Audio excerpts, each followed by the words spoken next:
Lecture में हम बात करेंगे रस द्रव्य से लौह धातु के बारे में। मोस्ट इंपॉर्टेंट द्रव्य है हमारा लौह धातु। बहुत ही ज्यादा इंपॉर्टेंट है। 10 मार्क्स में अगर कोई भी चांसेस बनते हैं रस द्रव्य के, तो या तो लौह धातु के बनते हैं, या हमारा पारद, या हमारा गंधक। ये तीन ऐसे रस द्रव्य हैं जिनको हमें लॉन्ग में 100% पूछा जाता है किसी न किसी यूनिवर्सिटी में। तो मोस्ट इंपॉर्टेंट है, पढ़ते हुए चलेंगे। स्टार्ट करते हैं लेक्चर।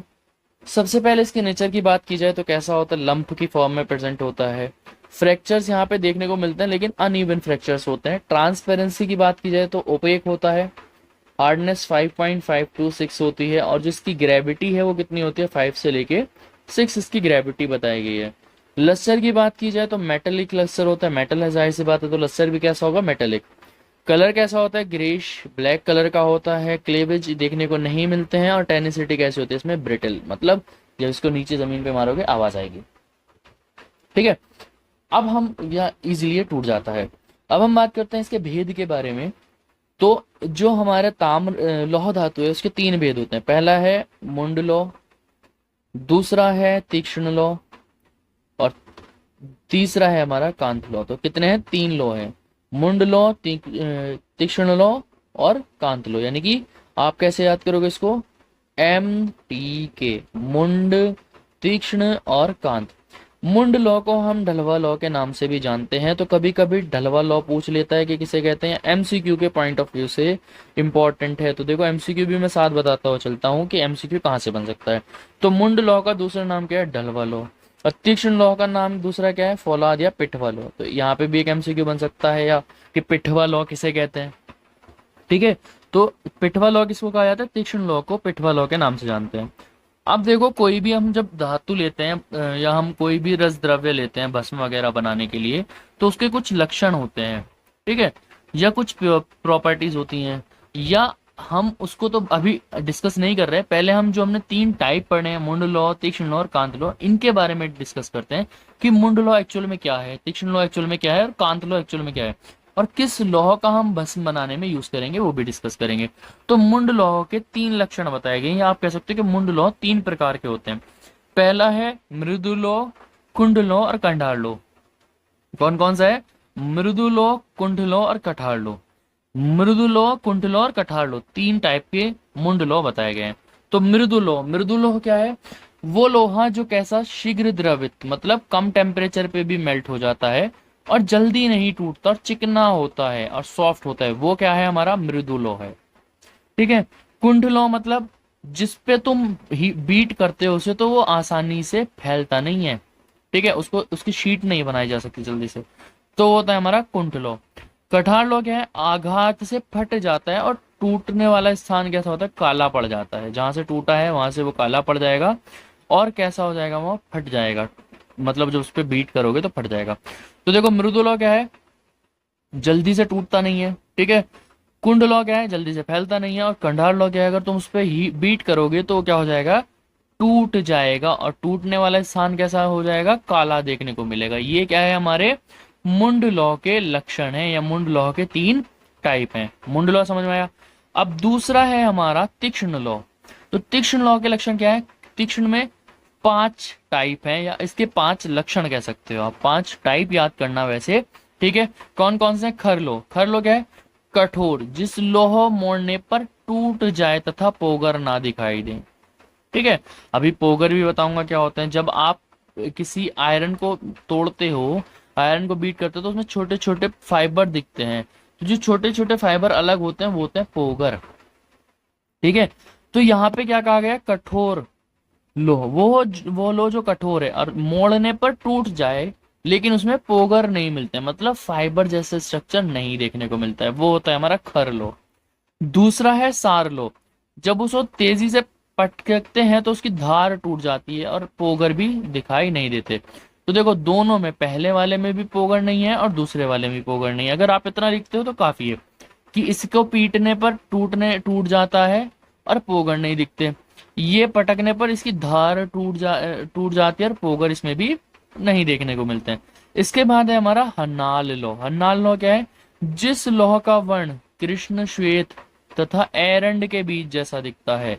तो जो एरंड के बीज जैसा है वो है हमारा हन्नाल लौह। ठीक है, याद रखिएगा। जो कैसा है, एरंड के बीज जैसा है, वो है हमारा हन्नाल लौह। इसके बाद है हमारा वाजिर लौह। वाजिर लौह कैसा है, पोगर, यानी कि पोगर जो है, जो इसके फाइबर है वो कैसे होते हैं, हीरे के समान देखने को मिलते हैं, जैसे शाइनिंग होती है हीरे के अंदर, इस तरह से चमक होती है और कठोर होते हैं। इसके बाद है कांत लौह। कांत लौह क्या है, नीले काले वर्ण का, घना चिकना भारी और तथा चमकदार हो और आघात से भी ना टूटे, ऐसा है हमारा कांत लौह। तो देखो कितने टाइप के लौह हो गए तीक्ष्ण लौह में, 5। खर लौह, सार लौह, हनाल लौह, वाजिर लौह और काले लौह। तो खर लौह में पोगर नहीं दिखेंगे, हर सार में भी पोगर नहीं दिखेंगे, लेकिन डिफरेंस क्या होगा, ये धार टूटती है यहाँ पे और ये मोड़ने पर टूट जाता है। हन्नाल लौह कैसा होता है, जिस लौह का वर्ण कैसा होता है, कृष्ण या फिर एरंड के बीज। तो यहाँ पे एमसीक्यू बन सकता है कि एरंड बीज सदृश्य कौन सा लौह होता है, हन्नाल लौह, याद रखिएगा। वाजिर लौह, वाजिर लौह कैसा दिखता है, हीरे के समान जिसके पोगर दिखते हैं। और काल लौह कैसा दिखता है हमारा, नीले काले वर्ण का होता है, चिकना होता है, घना होता है, भारी और चमकदार होता है। ठीक है, ये होता है हमारा कांत लौह। तो अभी जो मैंने पोगर पोगर अभी बताया था ना, कि जब लोहे को हम तोड़ते हैं तो भंगूर या केश जैसी आकृति, जो फाइबर जैसे स्ट्रक्चर दिखते हैं, वो होते हैं हमारे पोगर। ठीक है, या हमारे हेयर जैसे स्ट्रक्चर जो दिखते हैं, वो है हमारा पोगर। पोगर समझ में आया। अब चलते हैं हम अपना तीसरा लौह, कांत लौह। कांत लौह में डिफरेंट टाइप बताए गए हैं, कांत लौह के 5 बताए गए हैं, भ्रामक, चुंबक, कर्षक, द्रावक और रोमकांत। कौन कौन से हैं, भ्रामक, चुंबक, कर्षक और द्रावक और रोमकांत। ठीक है, तो भ्रामक क्या है, भ्रम, ठीक है, भ्रामक क्या है, भ्रमित करना। तो जो लोहे के टुकड़ों को क्या कर देता है, भ्रमित कर देता है। कांत लौह मतलब क्या है, जो लोह के टुकड़ों को क्या कर देता है, भ्रमित कर देता है, मतलब कुछ हिला देता है। ये मैग्नेटिक प्रॉपर्टी वाले होते हैं थोड़े, ठीक है, इनके पास क्या होती है, मैग्नेटिक प्रॉपर्टी होती है। जब इसे लोहे के बराबर में लाओगे तो क्या करेगा, ये लोहे को कुछ हिला देगा। ये चुंबक ही है, मैग्नेट ही है। ठीक है, इसके बाद है चुंबक, जो लोहे के टुकड़े को पास ही खींच लेगा बिल्कुल, वो है हमारा चुंबक। ठीक है, तो चुंबक क्या है, चुंबक कोई अलग से मेटल नहीं है, चुंबक को इन्होंने क्या रखा है, आचार्य ने लौह की ही कैटेगरी में रखा है। और कौन से लौह की कैटेगरी में रखा गया, कांत लौह की कैटेगरी में रखा है। इसके बाद है कर्षक, तेजी से अपनी तरफ खींचता है। ठीक है, कर्षक इस सबसे ज्यादा तेजी से खींचता है अपनी तरफ। द्रावक, लोहे की छोटी वस्तुओं को जमीन से दूर कर दे, अपने से दूर करता है। द्रावक मतलब दूर करने वाला, अगर कोई लोहे की छोटी वस्तु होगी तो उसे दूर भेजेगा, रिपेल करेगा। ठीक है, सॉरी। इसके बाद है रोमकांत, जिस लोहे को तोड़ने पर छोटे छोटे रोम खड़े हो जाएं। जब उसको मेटल को, जब तुम किसी चुंबक को तोड़ो तो उसमें छोटे छोटे बारीक बारीक फाइबर, इस तरह से, इस तरह के स्ट्रक्चर जिसमें देखने को मिलता है। ठीक है, छोटे छोटे फाइबर, तो उसको हम क्या कहते हैं, कांत लौह। तो ये हो गए हमारे कांत लौह के 5 टाइप। अब कौन सा लौह हमें ग्रहण करना है, कि तीक्ष्ण लौह के क्या लक्षण होंगे, कौन सा तीक्ष्ण लौह लेना है।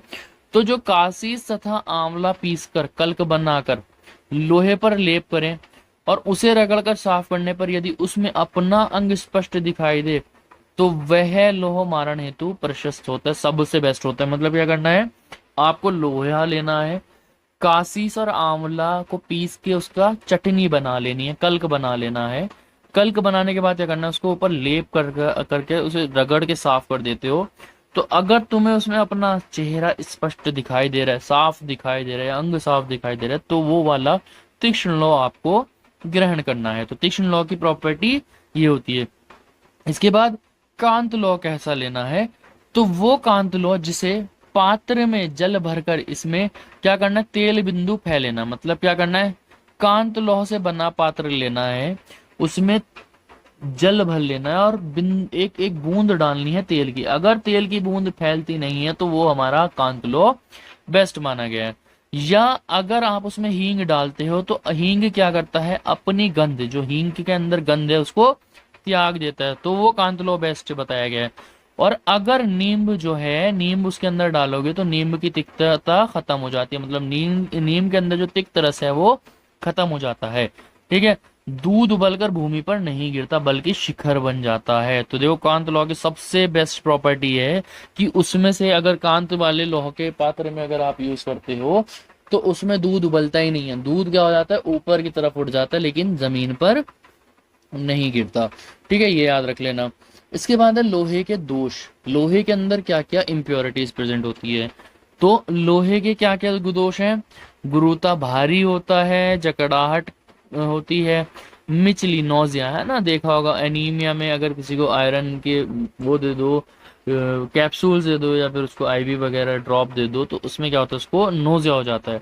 गलानी, दाहा, अश्मरी और शरीर से दुर्गंधता, ये सारे लक्षण देखने को मिलते हैं। ये क्या है, लौह के दोष बताए गए हैं। ठीक है, यहाँ तक क्लियर है।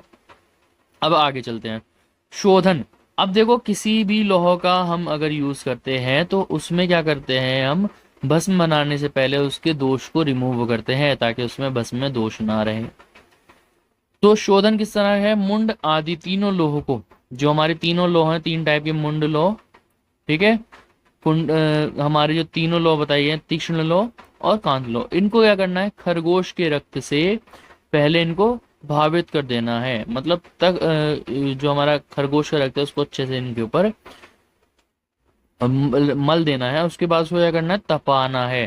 तो जब आप इसको खरगोश के रक्त को उसके ऊपर मल के तपाओगे तो इससे क्या हो जाएगा, शोधन हो जाएगा। और ये प्रक्रिया मतलब ये ये प्रोसीजर आपको 3 बार दोहराना है। पहले क्या करना है, जो हमारा लोहा है उस पर खरगोश का रक्त मलना है, उसे ताप करना है। फिर थोड़ी देर बाद क्या करना है, फिर खरगोश का रक्त लेना है, उसमें मलना है और उसे ताप करना है।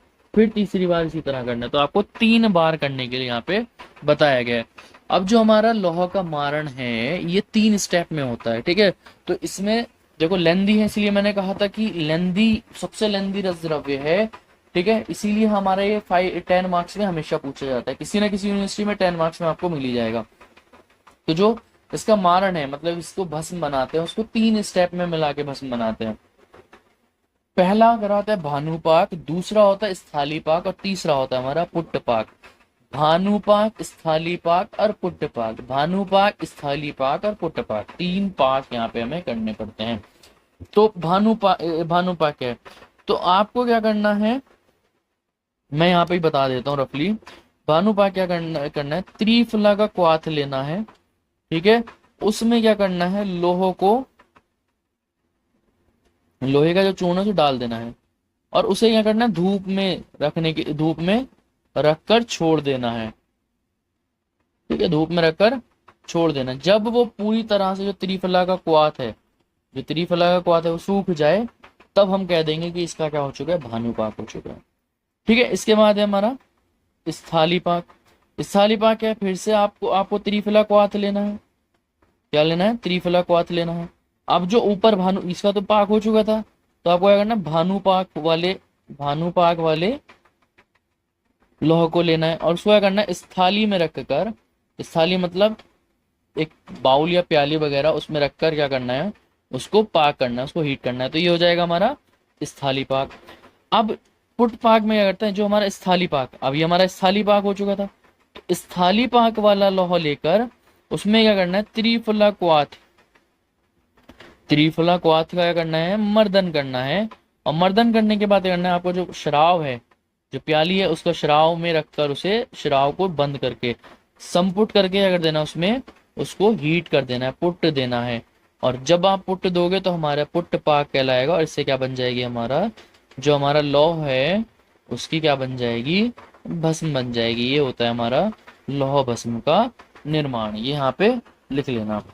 अब देखो इसके बाद जब हम लौह बनाते हैं, भस्म बनाते हैं, तो फिर भी कुछ दोष उसमें रह जाते हैं। तो फर्दर उन दोषों को रिमूव कराने के लिए, फर्दर उन इम्प्योरिटीज को रिमूव कराने के लिए हम क्या करते हैं, अमृतीकरण करते हैं। अब अमृतीकरण किस तरह से करना है, जो हमारी लौह की भस्म बनी है उसमें 2 गुना त्रिफला क्वाथ मिला लेना है। ठीक है, और लौह भस्म को पीसकर मंद अग्नि पर पाक करना है। यही यहाँ पे बताया गया है। इससे फिर क्या हो जाएगा, अमृतीकरण हो जाएगा। और यही स्टेप फर्दर आगे दोहरा दोगे तो ये हो जाएगा अमृतीकरण। अब जो हमारा आयरन है, हमारी लौह धातु है, उसकी आयुर्वेद में डिफरेंट मेडिसिन देखने को मिलती हैं, जिनको हम क्या कहते हैं, फॉर्मुलेशंस। तो कौन कौन सी डिफरेंट फॉर्मुलेशंस देखने को मिलती है मार्केट में हमें, आरोग्यवर्धनी वटी और पंचामृत परपटी। ये हमारी 2 फॉर्मुलेशन, फेमस फॉर्मुलेशन है जिनके अंदर लौह प्रॉपर अमाउंट में प्रेजेंट होता है। और ये सबसे ज़्यादा इम्पॉर्टेंट हमारी फॉर्मुलेशंस हैं जो आपसे आने वाले आगे टाइम में पेपर 2 में हम डिस्कस करेंगे और ये पूछी जाती हैं। आई होप आपको लेक्चर पसंद आया होगा, समझ में भी काफ़ी अच्छे से आया होगा। मिलते हैं नेक्स्ट वीडियो में, तब तक के लिए बाय बाय।